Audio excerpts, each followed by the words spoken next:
Yep. Thank you so much, Kevin, and welcome. Thank you so much for joining our discussion here today. Does everybody see my screen? Kevin, are we good? Yep. Yep, great. Okay. So yes, welcome. Jerry and I are really excited to be here to talk to you about this topic that she and I have been consumed with for about 7 to 8 months right now. We met back in December, January, and we've been talking about this for quite a while, and we're very excited to talk about what our exploration has been on this and how we can make sure that we can effectively connect what we do in our Agile teams to business strategy and make sure that we're really impacting the objectives and the goals of our business and of our customers. So what we're going to talk about here today is we're going to talk about and understand the framework of a continuous planning flame, hence the name, and what those 6 levels are and how it can be used to connect the company strategy down to the Agile teams. Jerry is also going to talk to us about what OKRs are, objectives and key results, and how we can use them to create that transparency and connectiveness against all of those levels. And we're going to talk about some specific core principle areas of transparency and success criteria and very practical ways in which you can use to use the flame and OKRs within your current Agile practices to start to get some quick wins for yourself and for your teams and organizations. So real quick, just a brief introduction of the 2 of us. My name is Kimberly Dornish. I call myself a team engagement expert and a visual facilitator. I've been working with Agile since 2009 when I was first introduced to it while I was running an IT organization at an insurance company, and have been using it ever since. And now I am very much functioning in the role of an Agile coach with a lot of my clients and helping them ensure that they can take some of these, some of the practical experiences that I've had with Agile and benefit them to really just continuously improve and again to connect to a higher purpose and a higher goal. And I'm also a visual facilitator. As Chad mentioned, myself and Neha are visually scribing the conversations today. And I do that with a lot of teams to help them visually see their problems, their opportunities, their strategies, and to help to create that collaborative space. Jerry, please introduce yourself. Absolutely. Hi, I'm GERRI VEREEN. It's a pleasure to be with all of you this morning. And I look forward to sharing my perspective on how OKRs can support the Agile framework and create more transparency with your development teams. I'm a performance alignment coach, and I work with both executives and their teams to ensure that strategic goals are created with an implementation plan and success metrics. My corporate experience includes working with Autotrader.com for over 10 years, where I ran large projects for IT and sales division. And then I built an operations, account management, and an online advertising team to support the national sales division. During my work experience and my experience as an executive and team coach, I've found how powerful and effective planning can be for the organizations and teams when using objectives and key results. And I look forward to sharing this information with all of you today. Great, thank you. So again, as I said, Jerry and I have been talking about this topic for quite a number of months right now, and we've really been exploring how to answer this key question here, right? And I'm sure many of you have faced this, right? You get some localized success with your Agile teams that you're working with because they're getting high velocity, they're getting predictability, they're churning out a lot of great stuff. And yet, we experience a plateau of improvement and a plateau of impact, quite frankly, to the organization. And why is that, right? Why, when our Agile metrics show that we're really getting effective and efficient at delivery, how come we're still not making that impact to the business, to the customer? How come real change isn't happening and we're not realizing those tangible benefits from those deliveries? And we explored a lot of reasons why that's happening, which led us to some of the things we're going to talk about with the flame and with OKRs. And these are just some of the things that Jerry and I have heard from our clients as to why we're not quite making those impacts. And I would love you guys to share in the chat if you have some other ideas and reasons why with your teams you're experiencing this. But I've seen a lot of, well, you know, I know you're working on that stuff. Can you do this? Can you do me a favor? Can you drop everything and handle this regulatory or legal issue, because we just have to respond to it. I know you're doing this, but you know, there's your other job, your off to the side job that, you know, I still need you to do work off to the side that isn't on your Kanban or Scrum board. That VP, we can't say no to her, right? She comes in and says, hey, I need XYZ done. Well, we're just going to drop everything and do it, right? There's a lot of things that I think pull us away from what we believe we have as a Scrum goal, as a sprint goal, as a release goal. And we're just sort of doing it, right? Because the organizational policies and culture take us away from that. And quite frankly, I don't even know if we necessarily know that this is happening, right? Do we have that alignment? Do we actually know what our teams and what the individuals on the team are working on? Do we know when they're getting interrupted with all of these, hey, just do me a favor type stuff? And how do we actually, once we know that, how can we actually do something about it, right? To get that better alignment. So again, as Jerry and I have been talking about this and exploring the why and trying to do some real hard look at this, we came up with pulling in two concepts that both she and I have worked with, and we're trying to now smash them together and see how we can actually make both of them come alive and ignite so that they're really powerful for the organization. And one is called the planning flame and the other is called OKRs. And I'm going to start with the planning flame. And I did not come up with this. It actually is from this gentleman called Jason Tanner, and he was my first coach back in my first Agile project when I was learning this at that insurance company that I mentioned.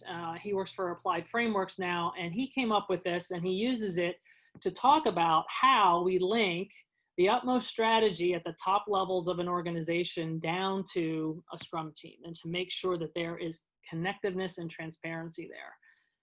So as most of us know, right, we start at the strategy level. This is where executive leaders are, the C level of the organization, and they're really looking at strategy anywhere from 1 to 5 years out in a time frame. And it's usually visible from an annual report or a presentation or slides, things that start to articulate, here's our purpose and why we exist and what we're trying to achieve in that next time horizon. It's usually pretty nebulous and pretty conceptual. And I find typically it doesn't have a lot of quantitative measures. And this is why we're going to try to solve some of that today with some of these approaches. From that strategy, you've got portfolio managers, product owners that try to understand what the heck that's all about. And they try to create and budget for work projects that we're going to fund over the next 1 to 3 years, and try to understand how to sequence all of that, how to take all of that delivery mechanisms and try to create some of those outcomes at the strategy level.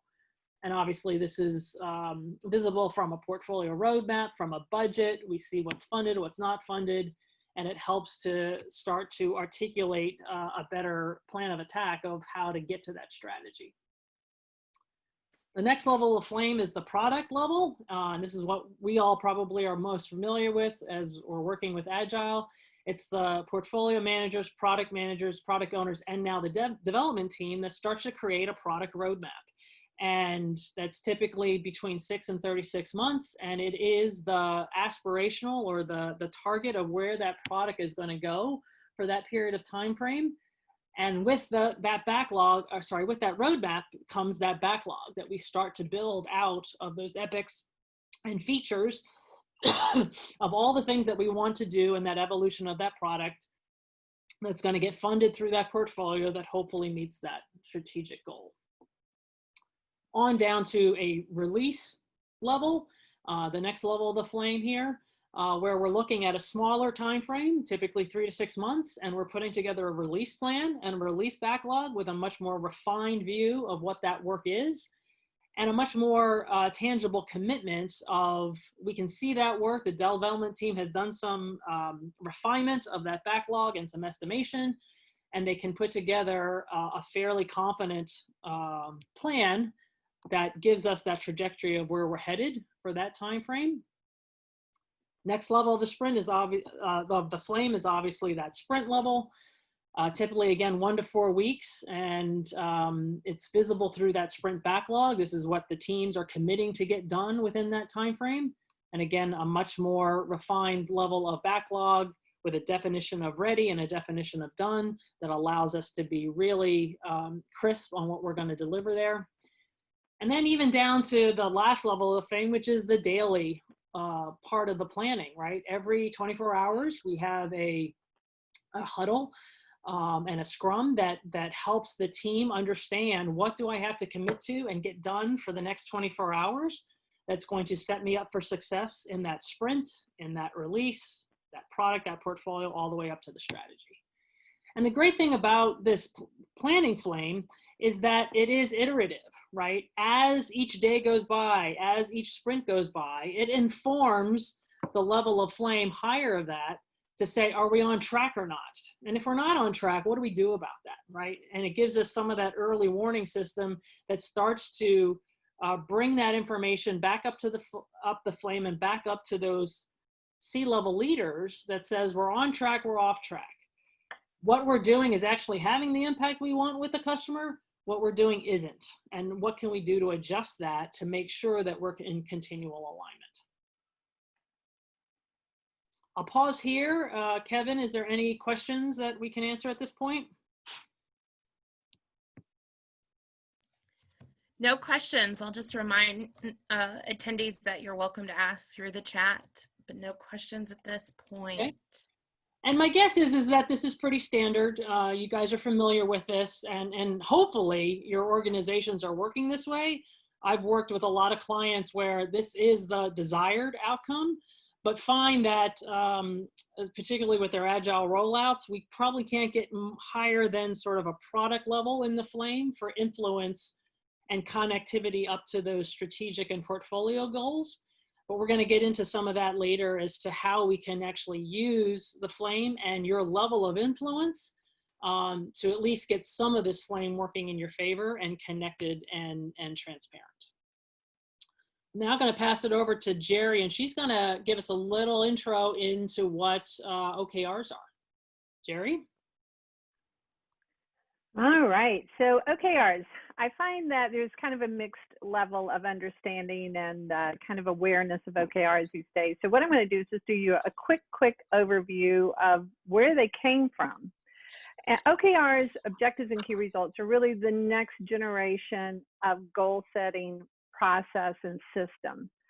Andy Grove, who many consider to be the father of Silicon Valley, began introducing this concept at Intel, and he called it the IMBOs, where he had taken Peter Drucker's MBOs and he began changing them because his objectives were always tied to key results, which is the main difference between Drucker's MBOs.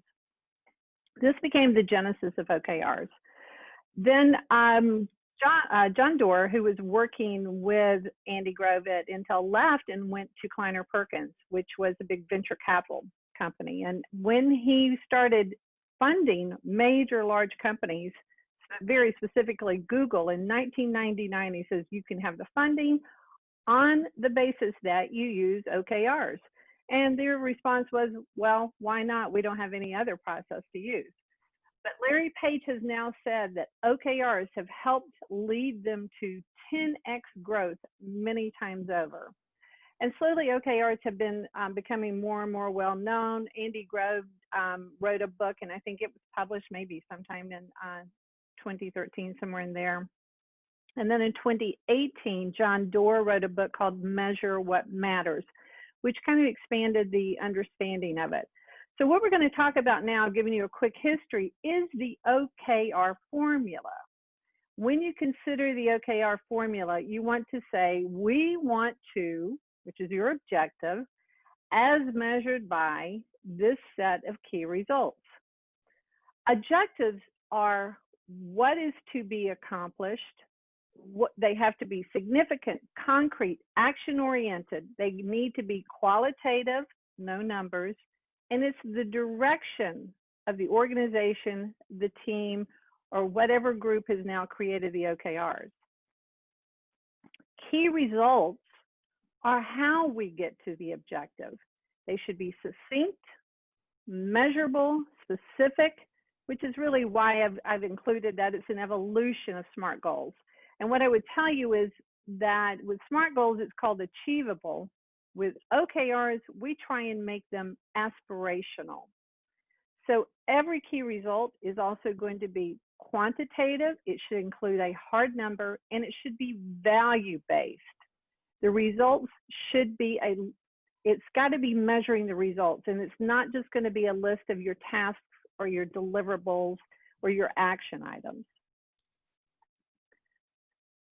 So now we'll go into a quick overview so I can give you a quick exercise. Okay, so I have, like a lot of people, have been eating probably not as healthy as I should during the pandemic. And to compound this problem, pun intended, my boyfriend is a restaurant owner. So when it slowed down, he began making these elaborate meals. Well, as a result, I went to the doctor, and the doctor said, yeah, Jerry, you've got an opportunity here to improve your health. So I'm going to use this as my OKR. So I will improve my health, lose weight by 1/6/21 when I go back to see my doctor. Now, what are my key results going to be if I'm losing weight and I'm improving my health? It's going to be very specifically to what the doctor told me I needed to do. You need to lose 10 pounds. So now I'm going to be doing 2 pounds per month to stay on my objective. As a result, I should see the blood pressure. My blood pressure dropped 10 points, which means I'm no longer on blood pressure medication. And so I'm going to save $800 a year. And in addition to that, the other key result I should see is that my cholesterol drops by 20 points. Now, I'm sure most of everyone has had something. Maybe some of you just quit eating and now you need to gain weight. And God bless you if that's the case. But let's do a quick in the chat. Tell me how you would write an OKR for your personal health OKR. And I'll let Robin pull those for us if anyone has any personal health OKR they would like to add. So just a quick question actually came in here while everyone's adding their personal health, and maybe you'll address this, Jerry, but I found it is really hard to translate the high-level company strategies to OKRs for design teams every quarter, meaning some teams do work that does not have a clear financial or measurable impact in the OKR timeframe. Any tips in those situations?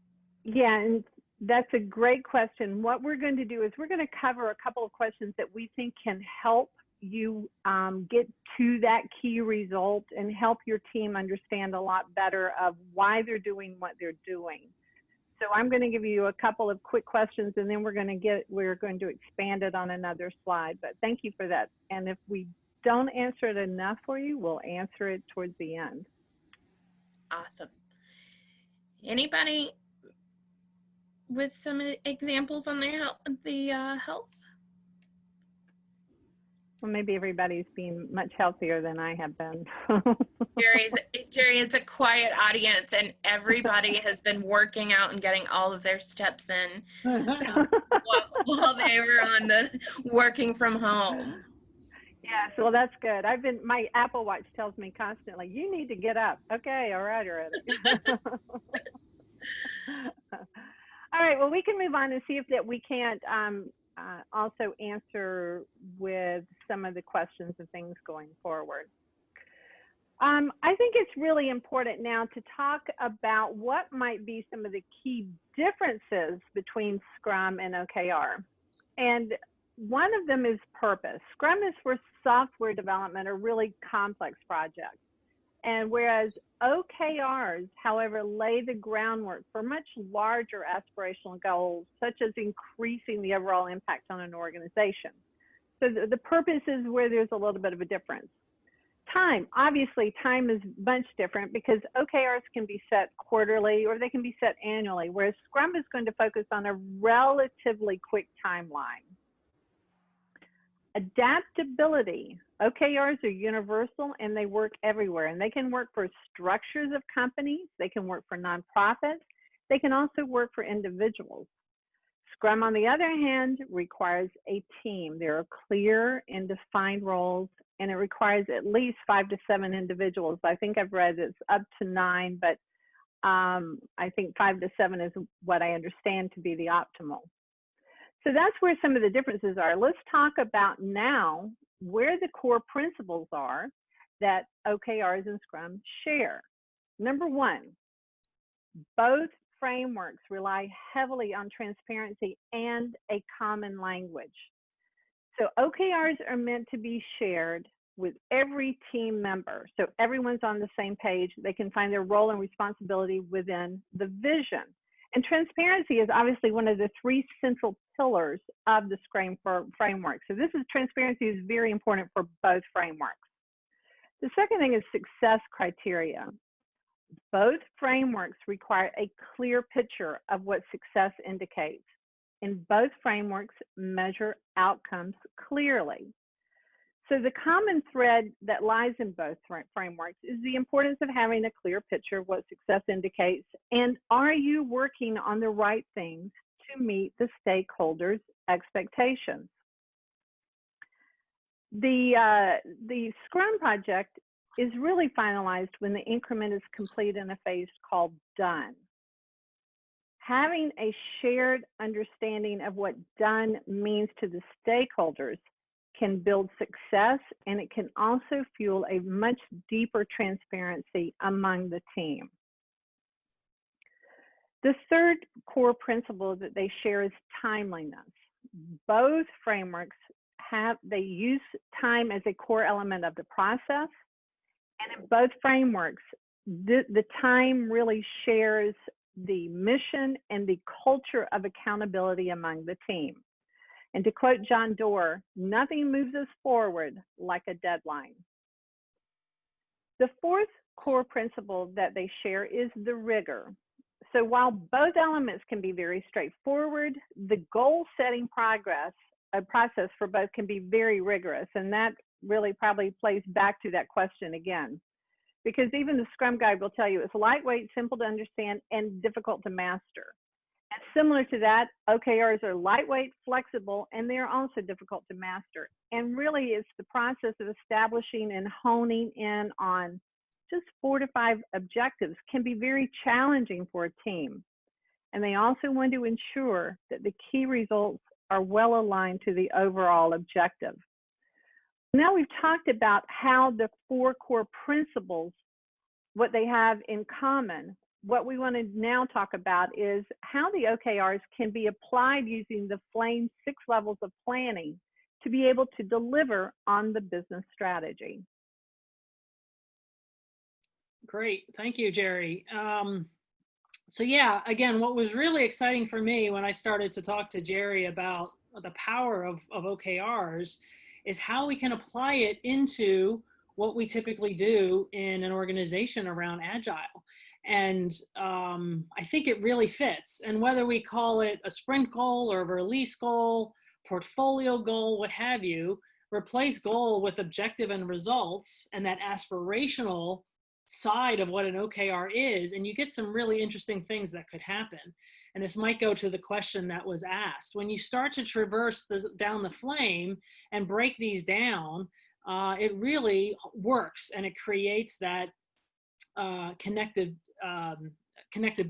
and that traceability from the strategy all the way down to a daily, what am I doing today? So what I did is, I didn't realize it at the time back when I did my first Agile project, but I was actually using OKRs as a way to help ensure that we were staying focused on our strategy.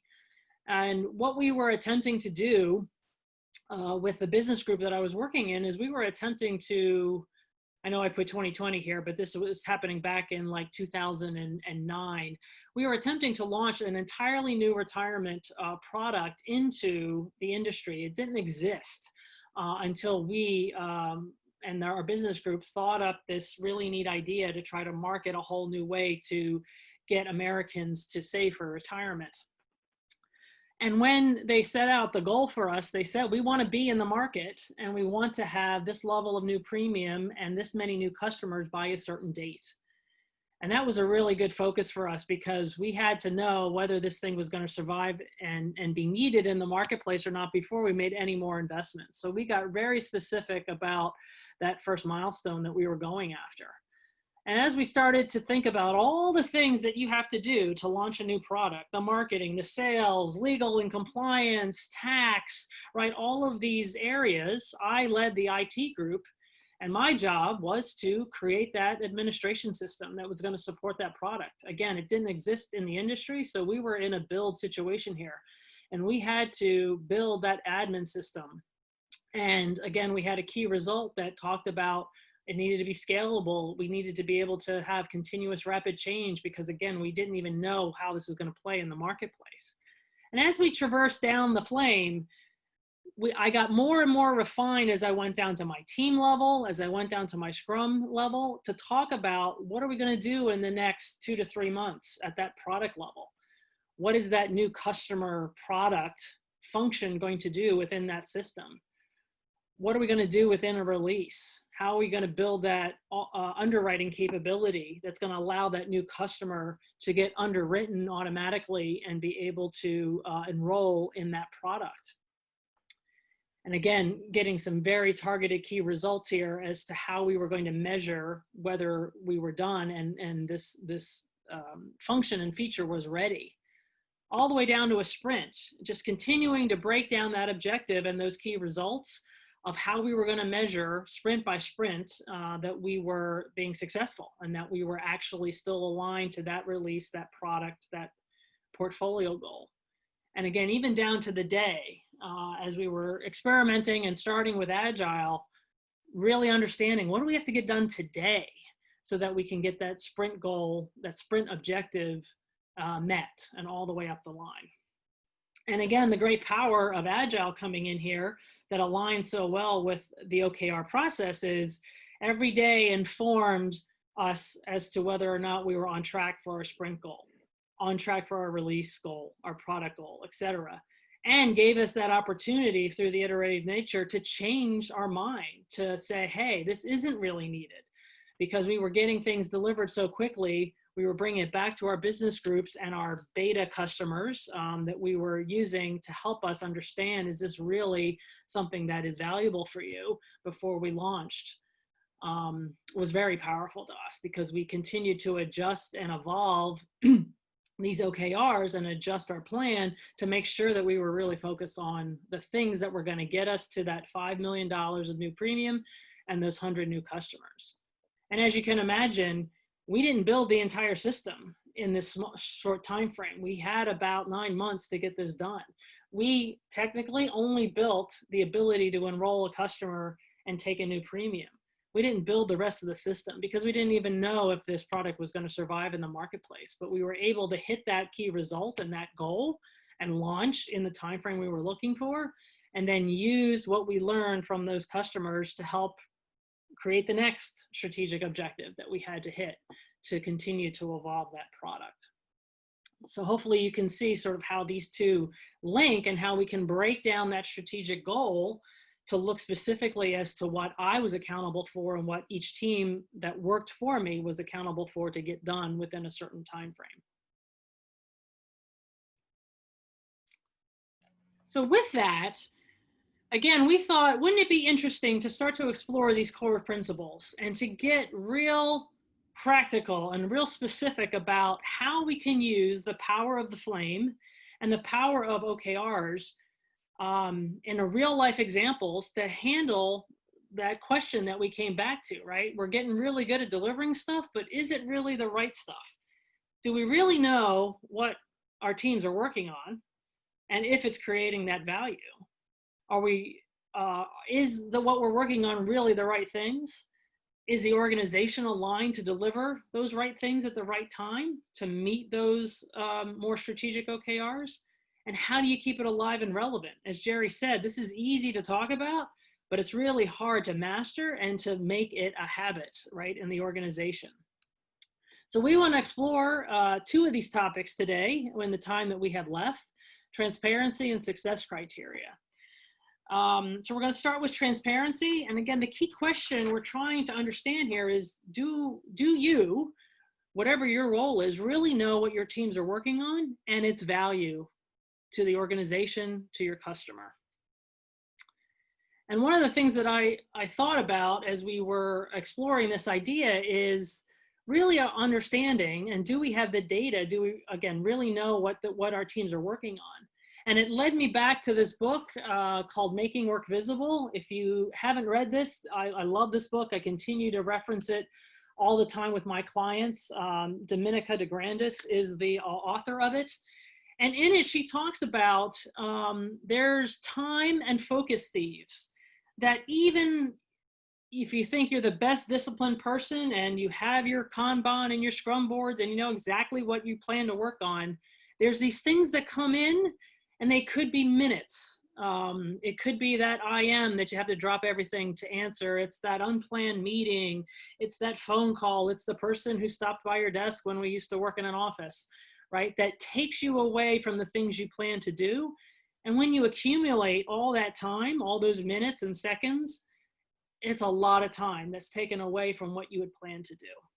And she talks about 5 thieves that rob us of our time and rob us of and take us away from what we had planned to do. Too much work in progress, too many things in motion at the same time, particularly at our organizational level, that slows us down and keeps us from getting what we had planned to get done. Unknown dependencies of work. You hope you get those things worked out in your planning sessions and your refinement sessions, but they creep up on you. Unplanned work, as I just said, right? That person that stops by your desk and consumes 15 minutes, if that happens multiple times during a week, that's hours of lost time away from what you had planned to do. Conflicting priorities, again, particularly at an organizational level, when you don't have that alignment in the flame with your OKRs, my number one and your number one aren't the same. And when we try to leverage each other because we're dependent on each other, we're finding work we're conflicting. And then there's just neglected work. This is the legacy problem, right? We should have done that upgrade, but we didn't because other things got in the way. That now starts to elongate and prolong our ability to get work done. And these thieves, we're contending, is a result of not appropriately planning and using that full 6 levels of the flame, and potentially not having clear objectives and key results that everybody has agreed to and aligned to, and have formed that structure so that we can use them to help us understand, is this work really the work we should be working on? And back to what we had started from, right? All of this stuff that we mentioned here as things that pull us away and gets us defocused is mostly not visible, right? It's not visible on your Kanban or your Scrum boards. That 5-minute conversation you just had, you're not going to put anywhere on a task list, right? It's stuff that just comes up.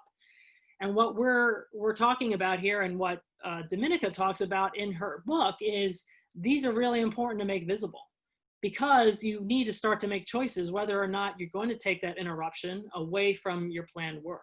Because maybe that interruption is really important and is aligned to getting us to that strategic outcome, but it was unplanned. So now other things are going to get missed.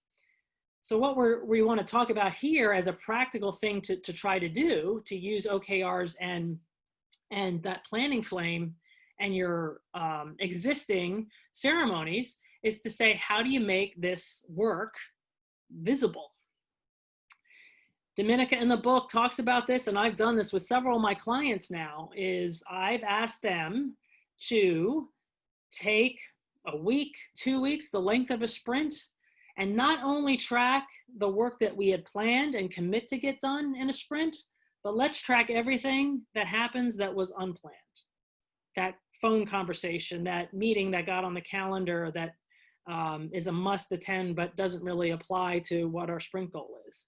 And what we did is we used stickies. We went old school and said, fill out a real sticky, but you could do this virtually as well in whatever tool you're using, and start to log everything that happens, when it happens, what type of request it is, and you can use these category icons to help you start to categorize your data. Is it answering a question? Is it an incident? Is it a meeting, etc.? Who made the request? Who had to receive the request on the team? And about the amount of time that it took to complete it. And start to track all this. And what you start to do when you put it on a Kanban or a Scrum board is you start to create a swim lane of unplanned work. And typically I've used red stickies because it stands out, right? But what starts to happen here? You get a lot of red stickies that pop up that people are just taking care of, and they're getting them to done because it's that 5-minute conversation, that phone call I have to take. They speed through the Scrum and the Kanban board, but what starts to happen is all the stuff that I had planned to do, business initiatives, technology initiatives, continuous improvement things that I had committed to in my sprint, potentially aren't getting done because all this other work is overtaking it and seems to be higher priority because it's that in the moment stuff. And when you go back to what GERRI talked about, and in terms of I can get work done and we're getting really efficient, look at all those stickies that got in the done column. Are they really making it to the achieve desired result column, that outcome column, right? Again, hopefully the stuff you're doing from business initiatives and technology initiatives are aligned to those OKRs and they are creating a desired outcome. But is all this unplanned work really doing that, right? It might be must-do work, but it's probably taking you away from what you have agreed to achieve in that outcome. And this is the data that we're trying to suggest that you'd want to gather as part of this transparency core principle so that you can then start to analyze it and start to understand what's really happening, what's really going on with these teams. And as I talked about, we might not be able to have influence all the way up that planning flame, but as coaches, as Scrum Masters, as POs, you probably have influence from the product level down, right? So you can start to understand what is happening at that release level, at that sprint level, at that daily level, and set OKRs at each of those levels to create that connectiveness and that traceability there. And then as you gather this data, here's all the things that the teams are being asked to do that you might not see because, again, it's happening in the moment and it's transitory, it's minutes that might be happening here. You can start to then understand and question, is this aligned to my objective and key result? And if it is, great. Let's figure out how to get that into the planned work column. If it's not, what do we do about that, right? How do we influence outward and protect the team so that these things aren't taking them away from those OKRs that we have set for ourselves? So when setting OKRs, a question came in about changing OKRs frequently. Do you think changing is a good idea, if at all? GERRI, you want to take that one? So yes, they can be adjusted frequently. I guess that would be my question. And if it's being changed, the objective can be what's really set, and that really should be your direction. The key results, so you're constantly going to be monitoring and doing check-in. And we're about to cover some of that, of where you would want to do it with the sprint ceremonies. So perhaps after we cover that slide, we can see if there's still some questions along that line. Yep. Thanks, GERRI. Yeah, and I guess I would offer that they definitely, and we'll talk about this in a few minutes, they definitely should be questioned and reviewed. Hopefully over time, as we get really good at this, we're not changing them too frequently because we're picking the right things to measure and we're picking the right objectives. But as we all know, and I've worked in organizations, right, where you think you've got a strategic objective and then all of a sudden here comes an acquisition that, you know, nobody knew about, and now everything changes. So the hope is that as those changes come in, you have those conversations and you start to understand, this is what I had anticipated to do based on the existing objectives and key results. Now here's this new priority that's coming down from the strategic level. Now we're going to adjust to that, and we're going to question and revise these objectives and key results based on that change that potentially is happening. Great question, thank you. So to round out transparency and the quick wins here, what Gerri and I are suggesting, and what we think is very powerful, is to take that swim lane, put that swim lane on your Scrum or Kanban board, and start to try to account for all the work that's happening that isn't visible, isn't in your plan. And we're not suggesting that you do this forever thing, because it does get fairly crazy quickly when everybody on the team is starting to do sort of the minute by minute, what am I working on type of thing.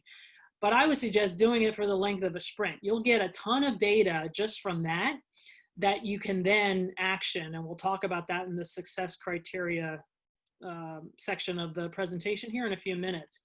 But again, just getting it visible, right? And it is very impactful when I've done this, where you see all these red stickies that make it to that done column, and all the work that was supposed to get done in that sprint not making it. And it's very impactful for the team to see that and to question, gosh, what the heck's going on here? And why is this happening to us? We also suggest adding that achieve desired outcome column to your Scrum or Kanban board, right? So it's not just good enough anymore to say, yeah, the team got it, I delivered the widget, I created the change in the system, and we're done. What we want to do is take it further and say, okay, it's done, it's shipped. When is it achieving that desired outcome? And maybe that team can start to influence getting that desired outcome, or maybe they need to rely on others, like a marketing group or an operations group, to do certain things. But what a great marker then to say, hey, I've shipped all this stuff, but I don't know if I'm actually making an impact on the customer until I can move that sticky into that column. So again, we'll talk a little bit about that, more about that in the next few minutes. But these, again, are something that you can already put in place with the structures, hopefully in the process that you're using, that helps to create some of that transparency and really gets you more informed as to what people are actually working on. It is quite amazing to see when it happens. I'll pause here again. Kevin, any questions? No questions, just a comment from Rob. This is where DevOps can really assist. OKRs should have objectivity in seeing the outcome and automate the logging. And then I believe another comment, I do think, especially now with the environmental situation, the planned work is changing more frequently than ever. For the same product development, unplanned work has come up more than it has prior, for sure. Right. And again, I'm not trying to make a judgment on unplanned work. Unplanned work is not necessarily bad. It's not necessarily not aligned to an objective. It's just unplanned. So again, we'll talk about in success criteria, once you have all this data, what are you going to do with it now to determine, is it the right thing? Because maybe that unplanned thing is the right thing now because of all of the things that are changing now in our environment, right? We're going to abandon these other things or deprioritize these other things in favor of this new thing, which again then should pull you into the cycle of, let's take a look at our OKRs again and make sure that they are aligned to this new priority. So now we're going to talk about success criteria. Now that we know and see everything that the teams are working on, is it the right things? Is what you're working on the right things? And Gerri, I'm going to hand it off back to you to start to give us a little bit more information on OKRs. Absolutely. So as we talked earlier, success is one of the core principles, because success is going to help you understand if your team is working on the right thing and if the work is aligned to the business strategy. Sprint answers, when you're planning, it answers what can be delivered in the increment resulting from the sprint, and how will we know the work needed has been achieved, or how will you know it's done? OKRs also answer the what is to be achieved additionally, they say, how will we measure the work achievements? So it's taking it to the next level from being done. What I did here was I wanted to show you a quick view of how you can take OKR cycles. I typically say there are 3 basic OKR cycles, and match them up to Scrum ceremonies. When you're setting OKRs, you really want to know is what is the most important area to focus our efforts for the sprint. Why is the sprint important now? And at the end of the sprint, how do we know that the objective or the done has been met? So that's really the setting, and setting OKRs and setting your planning. And the question is, when you can they change frequently? And I would say right now OKRs have become more and more popular because they allow you to pivot. You can have high-level strategic goals, and perhaps your objectives on how you're achieving those high-level strategic goals may have to pivot based on what's going on with us currently, the current state of COVID, and how companies have to adjust and manage to new expectations. So the sprint planning should be happening, and it should be happening at the beginning. You can change it. I would still argue that the overarching strategic goals should probably stay fairly stationary. What you're doing to meet those could change, and that would depend on the level you are. The check-ins become the daily scrum, and check-ins are what I consider your monitoring. How are you doing? What's the actual progress that's being made right now? What have we learned from it? And what are the plans? What are the plans going forward? Are we going to close this out? Are we going to backlog it? Or are we going to continue the focus? Because you're still monitoring during this sprint or an OKR cycle. At the end of the sprint or the OKR cycle, you need to do a reflect and reset. Why did we achieve what we did? What's our score? And what can we learn from what we did? Is there an organizational impact of this key result looking back on it? Are there any dependencies or barriers that prevented us from making progress to this key result? Those kinds of questions really start helping you form how do you move forward. And as Kim had said, you constantly want to be learning, because this is not something out of the gate you're going to be able to do. The organizations I work with, we typically run through at least 2 OKR cycles before they start getting the hang of how this works. I've even been asked to come back into a large organization and help them do an audit review of their OKRs, because once they're set, sometimes you have to maybe start readjusting how they're being managed at different levels and set at different levels. I think we can go to the next slide, Kim.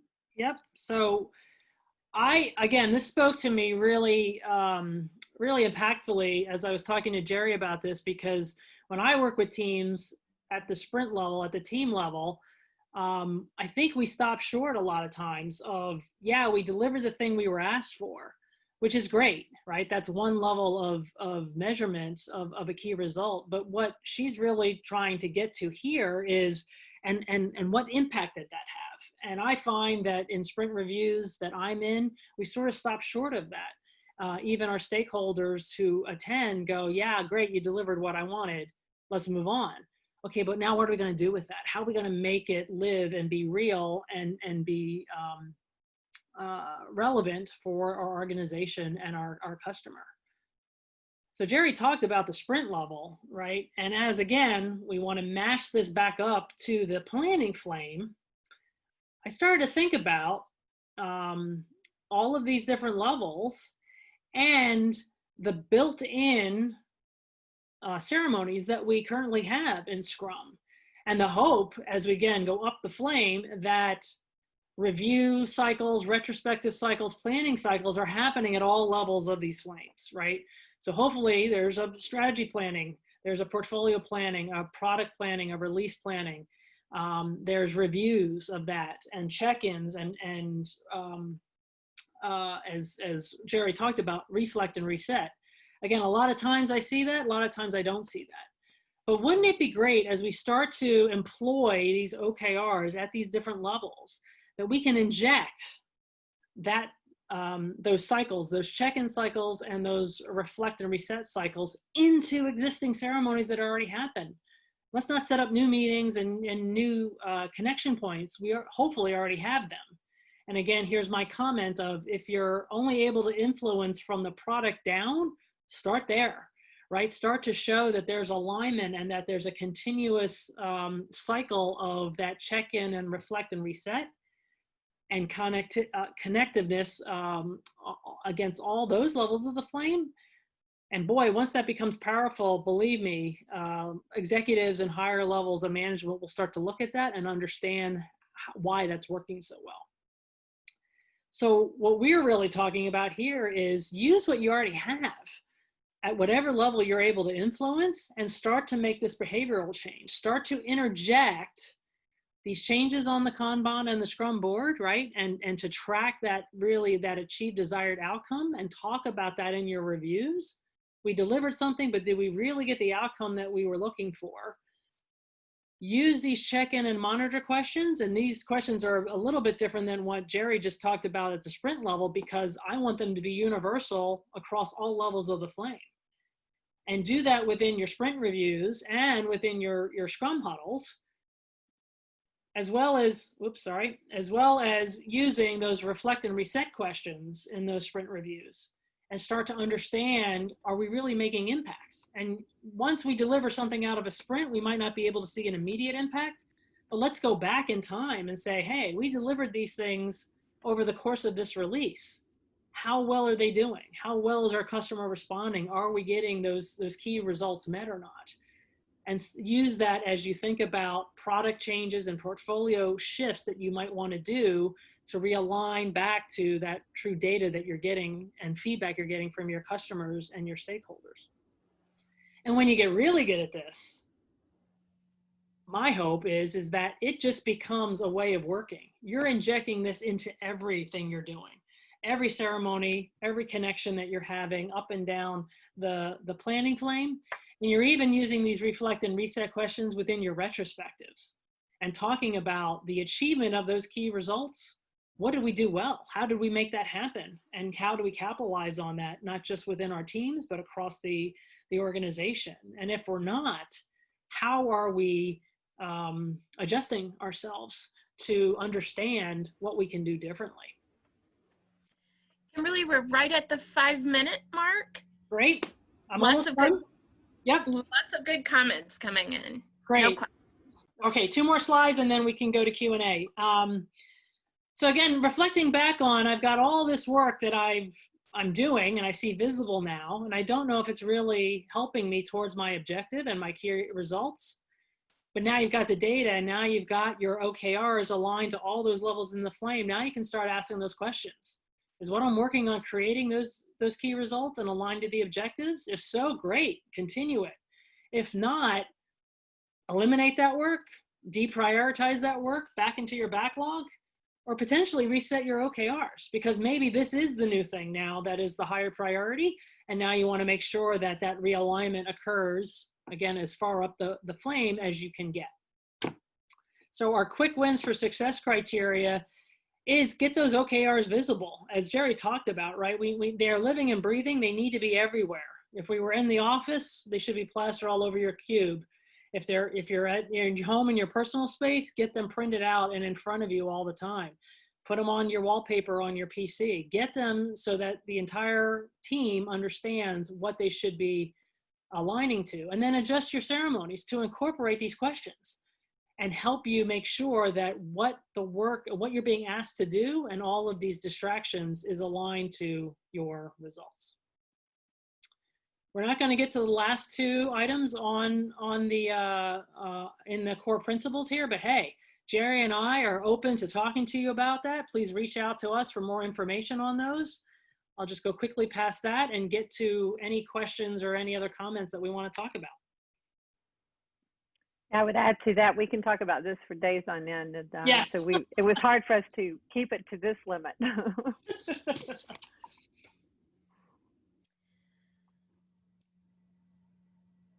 just looking through the questions here, lots of people are very excited about the deck and being able to access that information. So yes, the deck will be available following the Agile Day. You'll get a follow-up for all of the attendees with the deck. They're very excited about all the content in here.